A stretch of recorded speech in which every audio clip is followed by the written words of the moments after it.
Hello mga boss, magandang hapon sa inyo. So sa mga nagtatanong kung bakit daw po ba umuugong yung ating mga motor sa washing. So ito na po yung sagot, panoorin nyo na lang po kasi hindi ko po kayo kayang sagutin sa comment section lahat. Yan, so kapag umuugong po ang ating motor, mag-focus lang po kayo sa tatlong piyesa niya. So ang unang focus nyo dito is yung kanyang capacitor. Pag nag-drop po kasi yan 100%, hindi po makakaikot ito. Uugong po yan, itong motor. Then second check po natin dito sa motor. Pitin lang po natin muna ito. Yan, kapag malambot, ibig sabihin good po yan. Pero pag mahigpit, posible ito po yung dahilan kung bakit umuugong.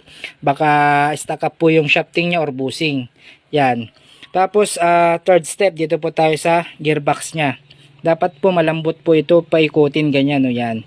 Kasi limbawa, good po yung capacitor, good yung motor. Tapos ito naman yung mahigpit. 100% uugong po talaga yan kasi hindi po makakaikot yung